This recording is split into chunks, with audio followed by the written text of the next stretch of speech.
Hi students, welcome back. Today's topic is central ossifying fibroma.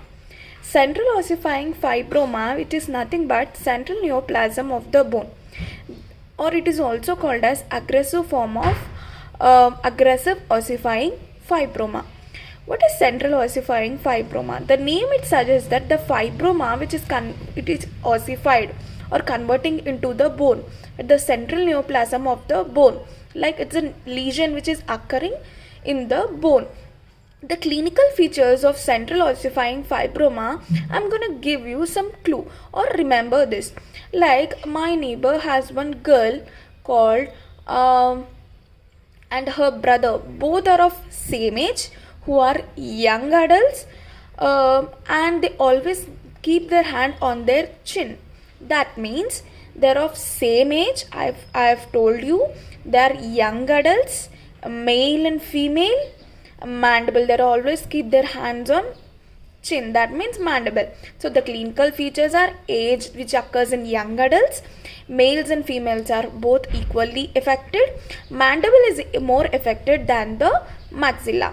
So the central ossifying fibroma, this is asymptomatic, and if the lesion which occurs between the two, there will be tooth displacement and there will be swelling, deformity, and this central ossifying fibroma is a slow growing tumor.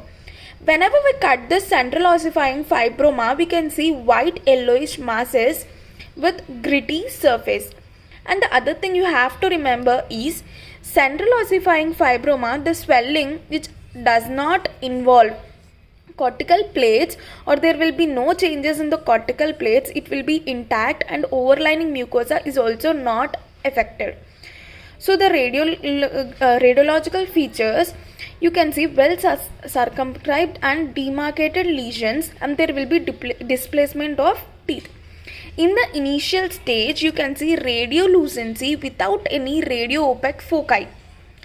And in the maturation stage, you can see radiolucency with flecks of radio-opacity. That means there will be spherical calcifications. In the late stage, you can see radio-opaque masses. So the radiological features is like something like in initial stage, you can see nothing, only radiolucency. In the mature stage, you can see peripheral calcification in the center, and in the late stage, you can see radio-opaque masses only leaving a layer on the outer surface. Slight radiolucency layer you can see on the outer surface.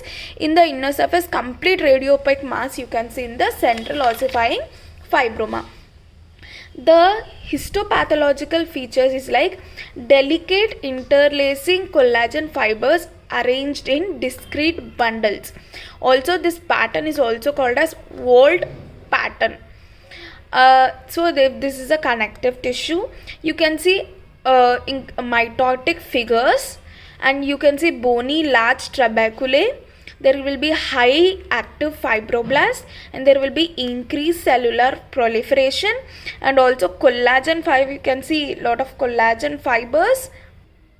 I've told you, right, this is a formation of bone for fibrous tissue. That means there will be higher active fibroblasts. That means high active fibroblasts will have high collagen, high cellular proliferation, and mitotic figures too.